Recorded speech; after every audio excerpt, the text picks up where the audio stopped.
Hi everyone, and welcome to the first CWIEME Chicago webinar hangout.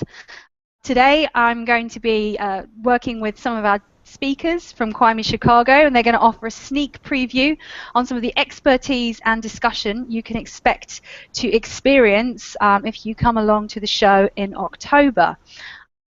I'm the Global Content Manager for the CWIEME Exhibition Series, and I'm delighted to have you all with me today, our speakers joining us, and also our viewers.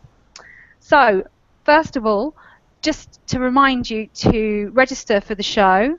The show's on the 6th and the 7th of October at the Donald E. Stevens Convention Center in Rosemont, Chicago, and you can register for free up until midnight on Friday the 2nd of October, after which there will be an on-site $40 charge. So you've got plenty of time. A link will appear on the screen now and at the end of the webinar for you to register. Now on to today's hangout. We'll be working with a number of different speakers today, and they've all got different experiences from across the electrical manufacturing industry. All will be providing us with a little sneak preview of their expertise, the various fields that they focus on.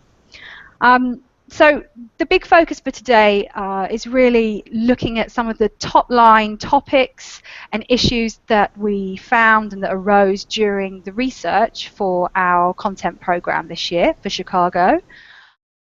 And that very much focuses around the domestic manufacturing scene for the electrical manufacturing and equipment sectors, and really what the possibilities are for made in America and whether that phrase really stands true. But first, to introduce everybody to our fine selection of speakers here joining me today. First of all, we have Tim Gill from NEMA. He's the Deputy Chief Economist. Hi, Tim. Hello. It's a pleasure to be part of the Hangout as well as of the entire event. Thank you. That's great. And secondly, Preston Rain from IHS Technology. He is a Senior Analyst in the Motor and Automations Division. Hi, Preston. Hi, Chloe. Thank you for having me. Pleasure. And finally, of course, Ben Emke. He is a consultant and runs and managing editor of Emke Consulting, but also the founder of the Impact paper. Hi, Ben. Thank you, Chloe, for having me aboard. Without further ado, it'd be great if each of the panel could introduce themselves. Just tell us a little bit about your role, your current role, and your background working in the sort of electrical manufacturing sectors. So, Tim, first over to you. Perhaps a little introduction. Certainly. Well, I'm an economist by training with experience both in the consulting and trade association worlds. I've been with the National Electrical Manufacturers Association since 2003. In my role here as Deputy Chief Economist, I analyze economic conditions affecting the outlook for the electrical equipment sector. Some of those responsibilities include preparing the association's monthly economic and industry outlook, conducting its business conditions survey of senior member executives, and overseeing shipments forecasting programs for various NEMA product sections and individual member companies. Okay, thank you very much. And Preston, could you tell us a little bit about yourself as well? Thanks. Sure thing. So my background is in finance and economics as well. I've been with IHS for a little over 3 years now, and in that time we've really started to build a group of analysts. Our main task is to really provide market intelligence for the overall markets within the industrial automation fields. My primary focus is rotating machines, motors, drives, motor-driven equipment, those types of equipment that are really forming the backbone of the industrial automation field and are kind of setting the new trends there. Yeah. Thank you. And Ben, last but not least, again, can you tell us a little bit about your background and some of your esteemed experience in the industry, please? Thank you, Chloe. I'm president of MP Consulting, and as you said, managing editor of the Impact paper, both dedicated to the energy sector. Prior to developing Empathy Consulting, I spent 10 years as the director of strategic sourcing for a major U.S. distribution transformer manufacturer, developing their supply chain strategies. Thank you. Thanks very much.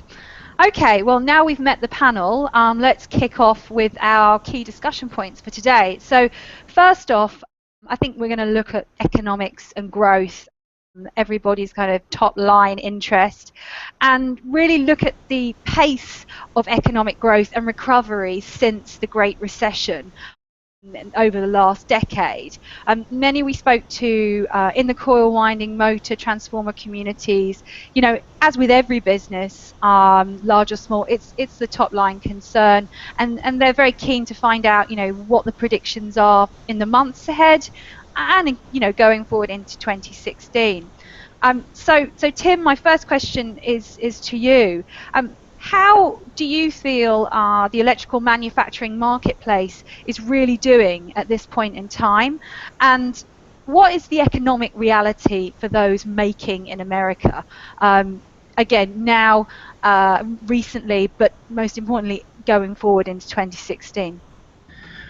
Well, according to one broad measure of electrical equipment shipments we track here at NEMA, the electrical manufacturing marketplace is still somewhat smaller than it was prior to the Great Recession of 2008, 2009. You know, I think the data confirm to a large extent, Chloe, what your research indicates, that the electro industry, as we call it here at NEMA, it is moving in the right direction, but it's headed there at rather a slow pace. There, you know, clearly some areas of strength, as we'll talk about, but at the moment, the economic backdrop, I would say, is probably only modestly positive for the industry.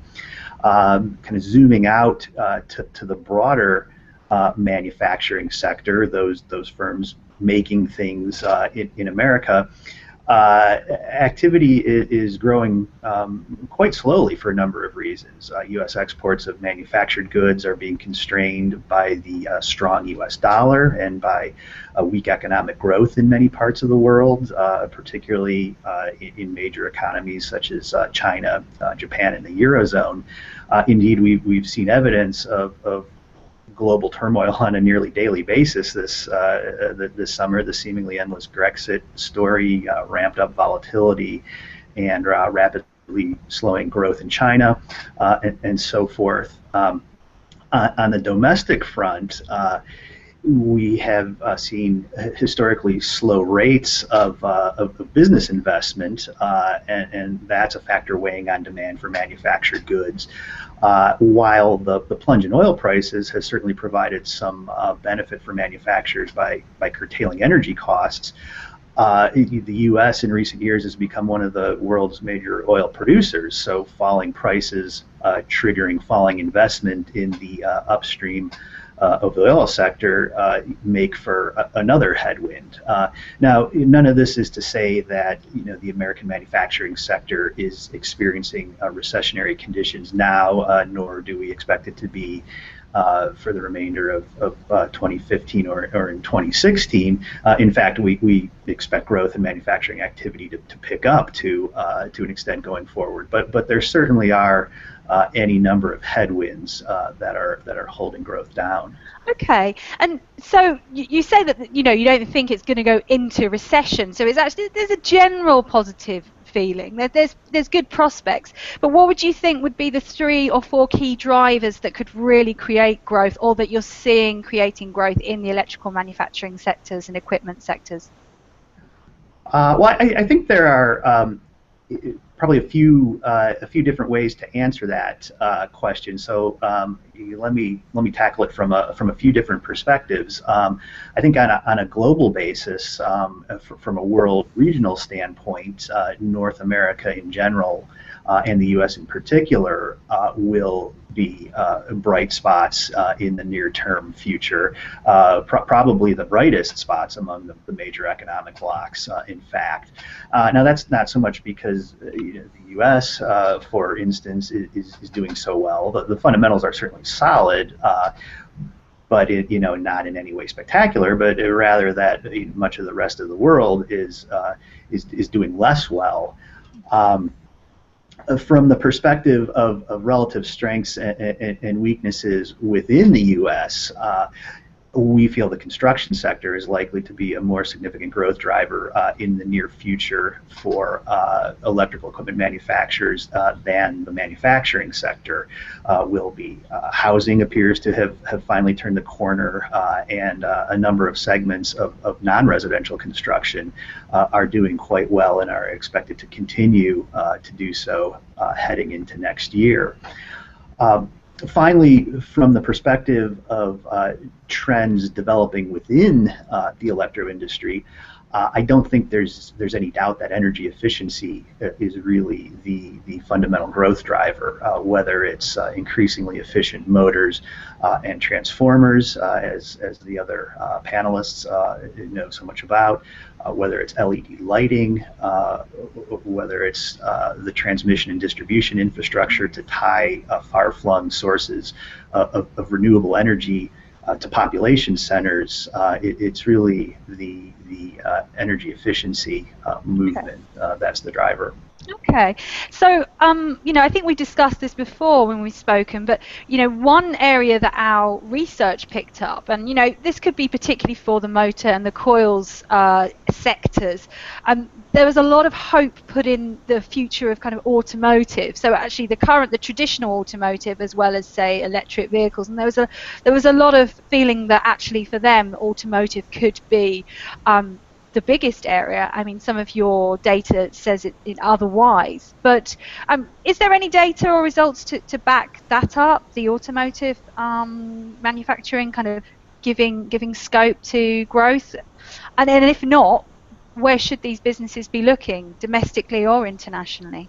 Well, I think the automotive sector is that there are a couple of stories that are relevant there. The automotive sector has performed very well over the last few years. It's been a major driver of manufacturing in general and electrical manufacturing in particular, and that's because over the last few years, consumers have benefited from an improving jobs market, from rising incomes, from increasing financial stability, and as a consequence of that, a great deal of the pent-up demand for autos that had built up during the recession and early part of the recovery has now been met, and light vehicle sales now, looking at the numbers, have climbed back to pre-recession levels. So that's a sector that has fully recovered. Provided that the economy cooperates, our expectations are that it will, the traditional auto market will probably expand somewhat more slowly over the next couple of years after several years of quite strong growth.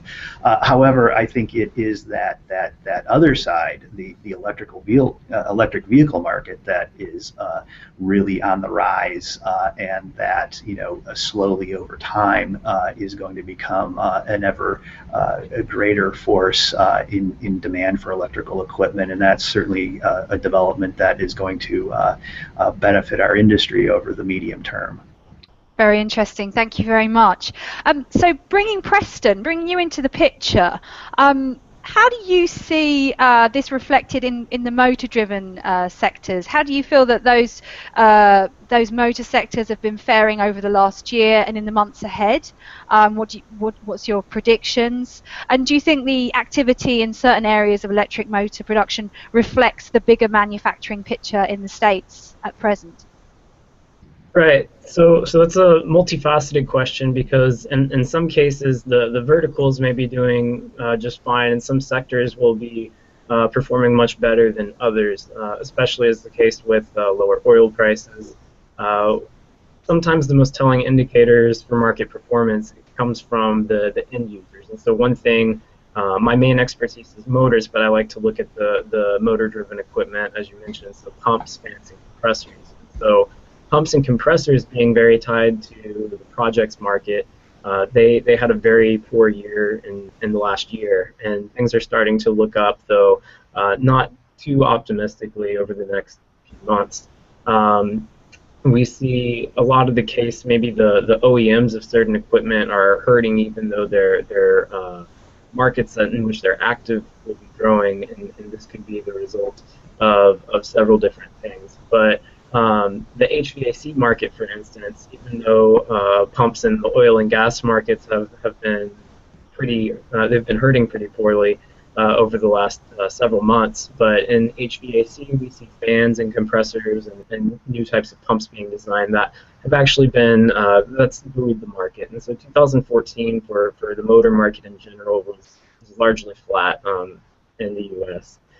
So we've seen unit shipments grow relatively flat, but as we see different efficiency standards enacted, motor prices might actually become more expensive just because we're using more copper in a lot of the situations that we're talking about in order to attain these efficiencies.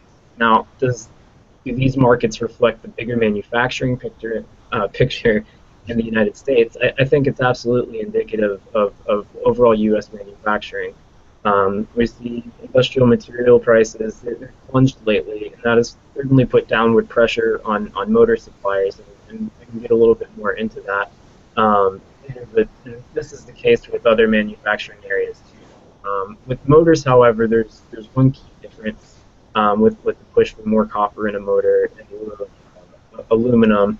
That would make the price of the motor increase more due to the need to attain higher efficiency. No, I was actually going to sort of move on to Ben and see, what his kind of perspective was looking, at his other key sector for the CWIEME audience, which is the transformer manufacturing community.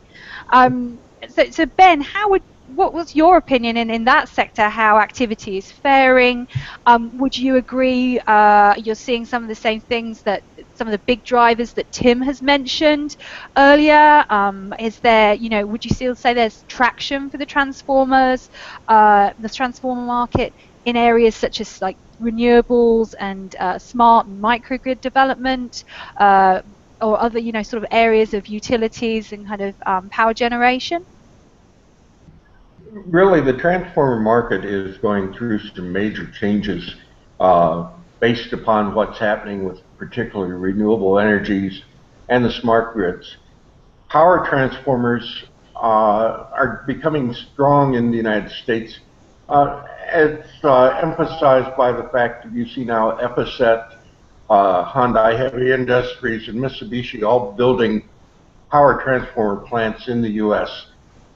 On the other side, the distribution transformers, those companies, distribution transformer demand is running at about 15% behind one of the peak years, which was 2005. Part of that is the economic downturn that we went through, and distribution is based a great deal on housing starts. So now that the housing starts are beginning to come back, you see some growth in that area. The microgrids and smart grids are changing the transformers in the fact that you're now looking at putting electronics on the transformer and doing monitoring of the transformer real time. That's not been done in the past.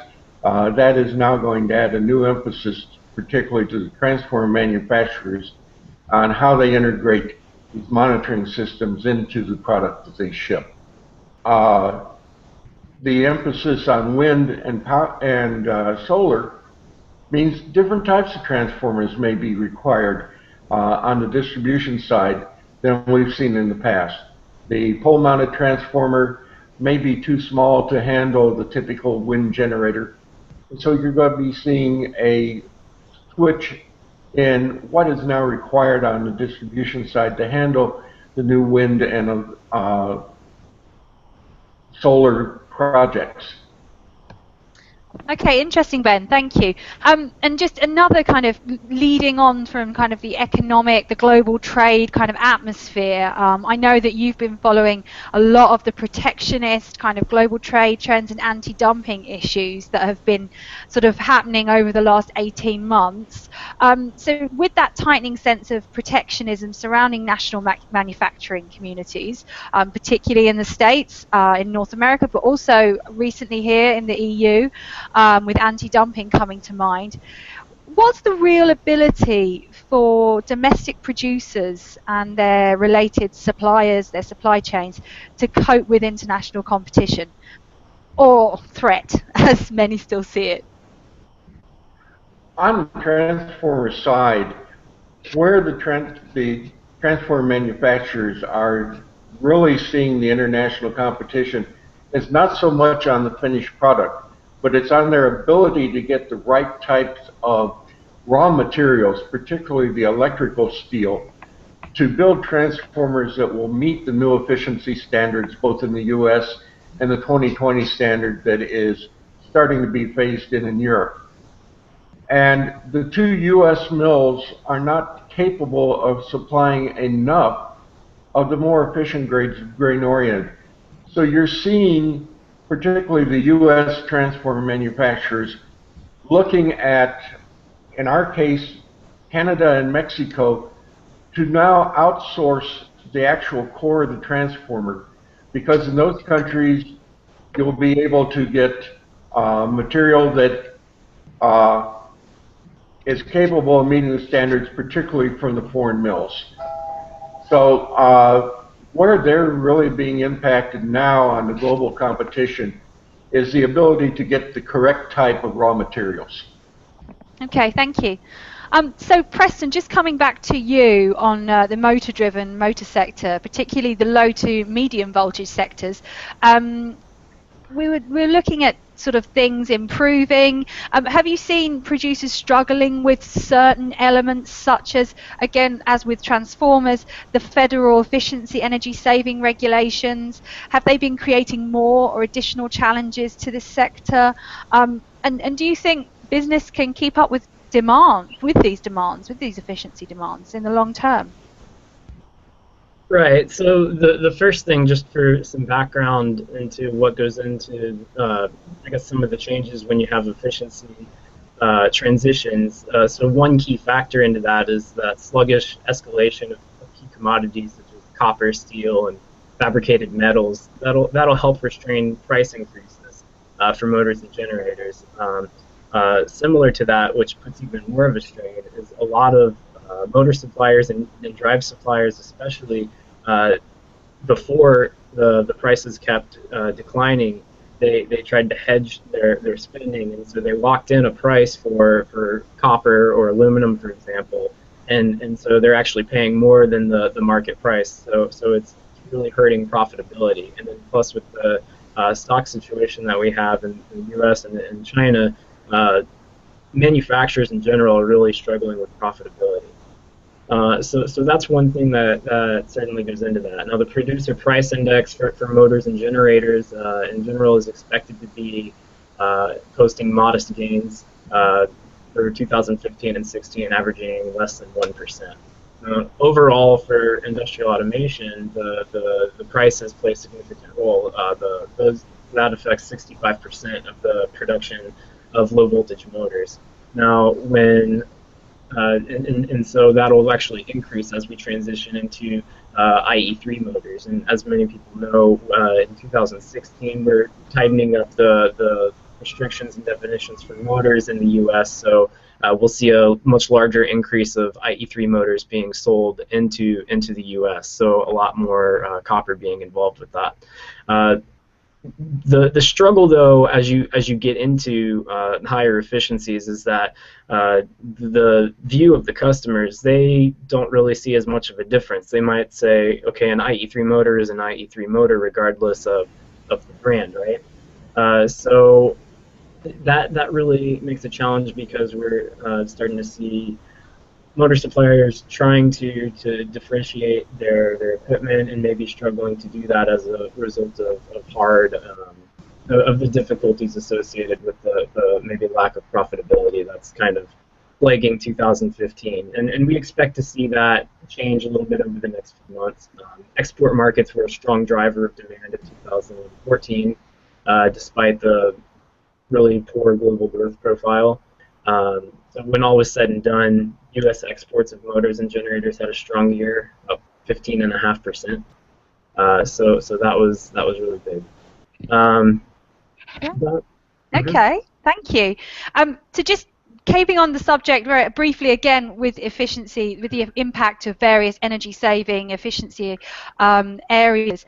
Ben, going back to you, while we've been talking about the motor sector, and you did touch upon this just briefly before, how are the distribution transformer producers planning or finding ways to balance out the higher material costs incumbent to them from January 2016 onwards? Can businesses keep up with the pressure? And to be blunt, will it be putting anyone out of business, and how quickly, if so?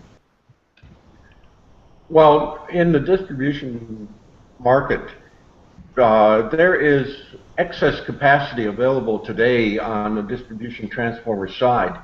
And in the U.S., even with the downturn in the market, we have not seen the merger of transformer manufacturers. There's only been one real merger in the last 5 or 6 years. So we still have an excess of capacity. And because of that, we see everybody battling with the utilities to try and get business. And one of the ways they battle is on price.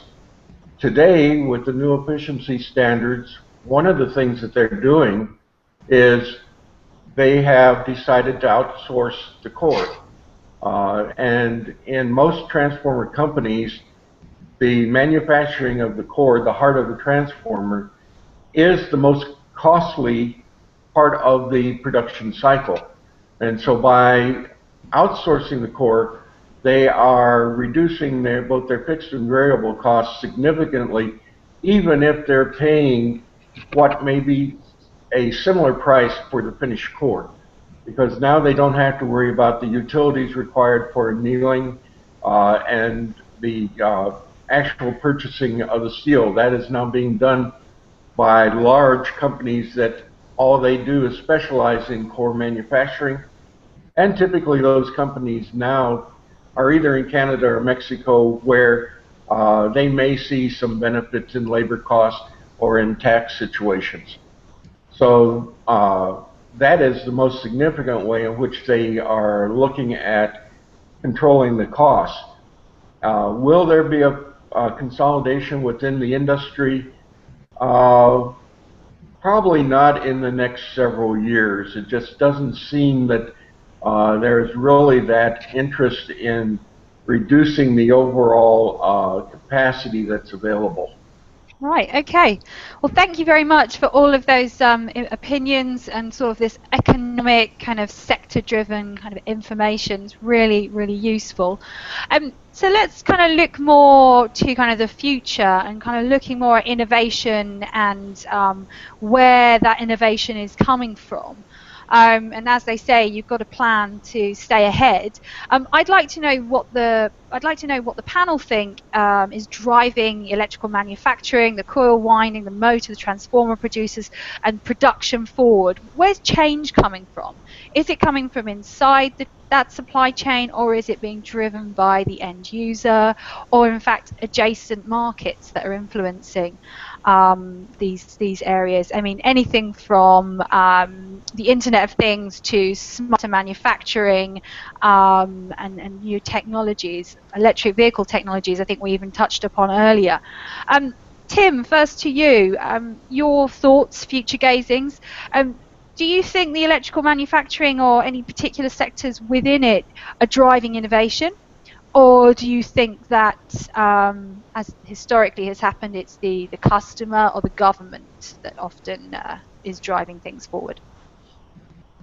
I think it's a bit of a chicken and egg question, I suppose, and I think to some extent it's a mixture of all three. From where I sit, I suppose it's not surprising that I suggest that the manufacturers are frequently the prime movers of innovation. The manufacturers invest in R&D, invest in market research, and go through the sometimes agonizing process of bringing a product to market where hopefully it will be embraced by the customer. Government certainly plays a role, and regulators and manufacturers typically work together, particularly when it comes to efficiency standards, as we've seen numerous examples of in recent years. At the end of the day, though, in my view, it's the manufacturers that ultimately need to do the innovation needed to meet the standard. Okay, thank you. And Ben, going back to you, where do you see the biggest areas of change or innovation coming from, and who's pushing forward transformation in the transformer sector or its related supply chains? What's your opinion on that? Really, on the transformer side, what has been driving innovation has been the new efficiency standards and how those efficiency standards are going to be met while still controlling the cost. The utilities that are the primary customer, what their primary concern is, they want to have a transformer that will meet their specification, and in many times their specification is more strict than whatever the current efficiency standard is, and they want it delivered when they need it, and they want it at the lowest possible cost. So it is dependent upon the transformer manufacturer to figure out how to juggle those three things and become innovative, many times through their supply chain strategies, many times through how they go about automating or enhancing their production facilities in order to take as much cost as possible out of the product while still meeting the other two requirements. Thank you. And Preston, just going back to you, and there's a couple of questions actually. We were talking about the impact of the of these efficiency regulations and these standards and tougher restrictions on quality and really driving energy savings as a priority from the government down. How are you seeing some of the companies innovate or react on the factory floor to to these changes? And I think that's where innovation is coming in. But what have you seen in your research? Well, it's several different forms of innovation. I think the most important trait of a successful company now is versatility. So it's not just lean manufacturing. It's so much more. It's what a company can offer now. I mean, there are instances where companies will offer free service on equipment that they didn't even manufacture now. Anything to get in and become a solutions provider to their customers and improve on that customer base. So partnerships with ancillary suppliers are certainly growing, as are acquisitions. We could see a more consolidated market over the next few years. And not just with other motor suppliers, from one motor supplier acquiring another. The new trend, and I would say this is more than just with motor suppliers, it's connectivity, smart manufacturing. You see motor suppliers acquiring drive suppliers at an incredible rate. And smart manufacturing, I think that's become more or less a token buzzword or phrase, but some important statistics now that are very relevant to the current market is that 4 out of every 10 manufacturers have almost no visibility into the status of their manufacturing processes. 30% spend up to 4 hours a day searching for equipment and products that are on their plant floor, and most importantly, half of industrial automation and equipment suppliers, they don't know there's a problem until something shuts down. And so I think that motor suppliers, drive suppliers, they're all working in some instances together to prevent that. And then even more so, I think when you look at profitability, as I was talking about earlier, there are new techniques, and there's a new company coming out with a completely different motor design, and I think additive manufacturing, 3D printing is a really high growth area to change the game, because rather than maybe a 9-step lamination process to make a motor, you can do it in 2 steps, theoretically, and get 40% more output with a smaller frame size motor that can handle higher temperatures and is much stronger. So there's new designs coming out, and I think that's also a really big part of it. But strategic partnerships, new design, and expanding on companies' service offerings. I think that those are the 3 main things that can affect the supply chain and how the market reacts over the next decade. Okay, and do you agree? I think with Tim and Ben that the continuous driver for change, the catalyst is often the government, rather than sort of from grassroots up. I think that's absolutely right. I don't think it's enough to push change, but I think that's the biggest driver, because one thing we've seen is we have government regulations, and then in some areas we've seen in other countries, for example, that maybe it takes several years. So there needs to be a push from the customers as well. So the OEMs need to have an understanding of why these efficiency transitions are important. So the government forces them, and then the OEMs need to interact more with their customers, which I've been seeing happening a lot more. And so as the customers are more aware of why it's important, it's not just, oh, we're just buying the minimum efficient product. It's looking at the whole system and saying, oh, this is why this is important, this is where we can save money, and that's also going to be just as important, I think. Okay, thank you. Okay, well, talking just sort of final kind of area that we're going to talk about today as part of the CWIEME Chicago Hangout is, and it feeds well into innovation. We're looking at kind of the CWIEME Challenge and the skills gap. Now, as some of the panel might be aware, I know Ben is, as he was actually a judge at the inaugural launch of the CWIEME Challenge, which is a global search for new youth electrical engineering talent, something that we launched at CWIEME Berlin back in May. And this is really this competition that we are now running yearly focuses on the skills gaps and a lot of the issues that a lot of manufacturers mentioned to me and to my colleagues during research over the last 18 months, 2 years, in terms of finding the technical skills to fill the gaps in employment for many of these high-tech businesses. Just talking about what's happening at the show in Chicago this year, on the 6th of October, we're actually going to be showcasing the winner of this year's CWIEME Challenge. He's actually from University of Liverpool here in the UK, but he'll be talking about his project on day 1 of the show. So it's worth coming to have a look, anyone who's registering to attend. But we're also launching not only the 2016 challenge, we're also going to be talking about and launching the new North American heats, which will start next year in 2016 at next year's CWIEME Chicago. So really raising awareness and getting kind of input from industry on that and support for these kind of the new upcoming engineers. So just sort of going forward and looking at, where you think the skills gap is in the North American market. Ben, you first. As someone who took part in the challenge, how do you think manufacturers are responding in North America to the gap? Does this gap exist? And what are your thoughts in kind of this area? Well, to use an old cliche about the transformer industry, it's an old, mature product, hasn't changed much in the last 100 years. And because of that, a lot of the engineering expertise in that is mature and is reaching retirement age. And we need to find the new engineers, the engineers that are thinking out of the box, such as the ones that we saw in the challenge, that will maybe bring something new to the transformer side of the industry. I think this is important that we nurture this type of idea. Okay. And Tim, coming back to you, hi.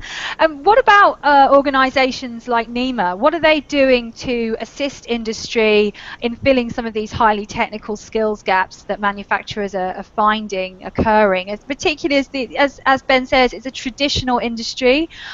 Could we say it's an ageing industry? Well, demographics can only say, but you know, there are other newer industries that maybe are attracting youth. So, well, yeah, what's the National Electrical Manufacturers Association kind of doing about that? What kind of projects are they focusing on? Well, we're becoming increasingly active on this issue, Chloe, and we expect to be even more so in 2016. NEMA's management and Board of Governors have recently discussed having a ready 21st century manufacturing workforce initiative as an area that may deserve a significant investigation and resources. So to that end, we are currently conducting a comprehensive survey of our membership to ascertain the breadth and depth of any endemic workforce readiness issues. That survey was recently launched just within the last couple days, as a matter of fact, and the results are expected to inform the design of a NEMA-wide strategic initiative in the next year. So our immediate goal is to really try to quantify the scope of the problem and then determine how NEMA can best work with its membership to ameliorate the problem. Fantastic. It's great. It sounds like there's lots going on there. And Preston, what's your thoughts? Just working, you know, in amongst the motor industry, how do you see kind of, you know, is there a generation gap coming into the industry, or do you see something different? Well, I think one thing that I've seen or heard is with the aging workforce in a lot of developed regions, especially the U.S., I think it's just likely that companies will be pushed to adopt more advanced manufacturing solutions to cope with the skills drain. But I haven't heard too much as far as a growing concern as far as the skills gap. I think that where most motor suppliers are still in good hands. They've been investing a lot in research and development, kind of committing themselves to investing in their company and their employees, as opposed because they see in the short term there's not many opportunities for growth with the current environment. So just really investing in themselves and their employees, focusing on recruitment, R&D, stuff like that. So I think it'll counteract it. Thank you. Okay, that's great. So we're just going to round up now. First of all, I would like to say thank you very much to all three of our speakers, to Ben, to Preston, to Tim. Thank you very much for joining us. We look forward to welcoming our speakers on stage on the 6th and 7th of October, and we look forward to seeing you viewers live in the flesh at the show on the 6th and 7th of October. So don't forget to register. Thanks for joining us. Bye.